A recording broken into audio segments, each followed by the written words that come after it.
Would you trust a pilot to operate a plane knowing that he or she had only had 1 day of training?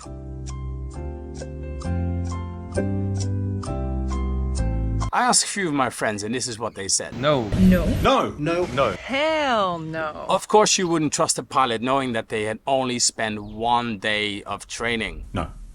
I would not like that. Then why do we think we can do it with something as sought after and as necessary and important as innovation? A couple of months ago, I got a briefing from a client that said they wanted to build a team of innovation drivers. They wanted people in their company, like entrepreneurs, who pick challenges, unpack them, work with customers, come up with insights, mine data, come up with opportunities, build those into ideas, into solutions, and then test and prototype them, get funding behind it, and all that stuff. So from problem to solution that's out there. So I heard that and I thought that's a great brief for somebody like us. But then I read underneath, it said in 1 day. So they were looking for a 1-day training to teach people all of that.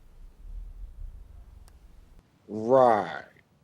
Coming up with quick answers is endemic for this day and age, in a time of people hustling and hacking and finding shortcuts and 3 steps to. But I think innovation is more than just coming up with ideas. But how much energy you spend on innovation already says a lot about how you see innovation. If innovation to you means coming up with creative ideas or brainstorming techniques to get people thinking out of the box, maybe 1-day training could work, but you also could buy a book. One of my favorite books is a book by Dan Rome called The Back of the Napkin, which is filled with visual tools and techniques to get better at problem solving and coming up with ideas and then selling them. It's a great resource if you're looking for something like that. Innovation is invention or an idea times commercialization, or making that happen so it has an impact, so it makes the world a better place, it makes you more money, it enables people to do things they couldn't do before. That to me is innovation, and that needs more than creative brainstorming techniques. So to us, innovation is the outcome of something else, and often there is a process to get to innovation. There are different ways of doing it. Some people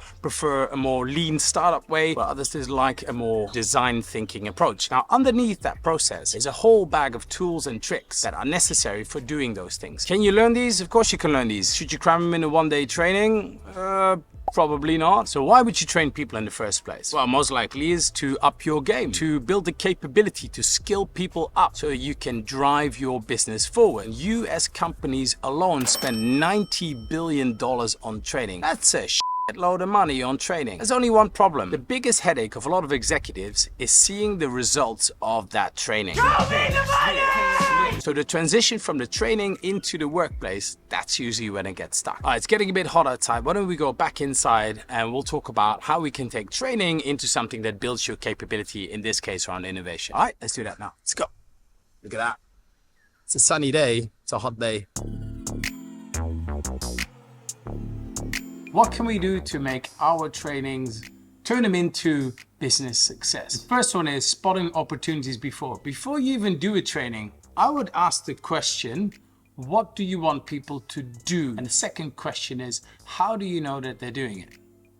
Very often people say we want innovation training, but what do you want them to do? So as an example, we worked with a team once where they wanted their consumer insights team to move away from reading data and going into the world and talking to people, using that data to drive innovation. We designed a whole training for them to do just that. But right after that, we gave them a brief on what they had to do in terms of getting away from their labs and getting away from their data and going into the world of their consumers. So they had a clear brief with clear deliverables for the next few weeks. So at the end of the training, they already knew how they were going to apply it.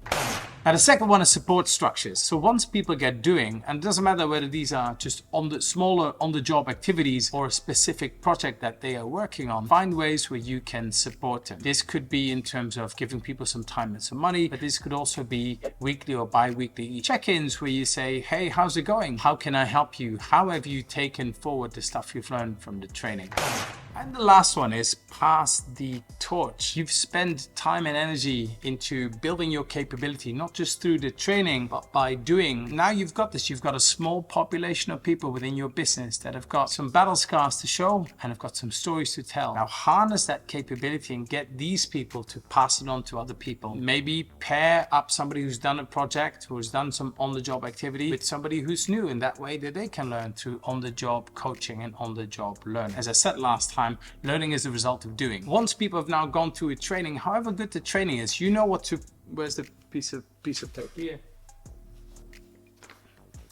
Once people have now gone through this training, you've got support structures in place to make sure that you maintain that momentum and the stuff doesn't get lost. And finally, if you're not willing to put in at least 3 times the amount of energy of that training into, kind of the doing afterwards, you might as well not do a training, because there's a big chance it will be a massive waste of time. Why 3 times? I just made that up. But my point is, I think you need to spend more time and energy into structures that will help people apply what they've gone through in the training, so they will actually learn. And that's how you up the capability. Because anybody out there that says that they can teach your business to successfully innovate within one day, I would find them very hard to believe.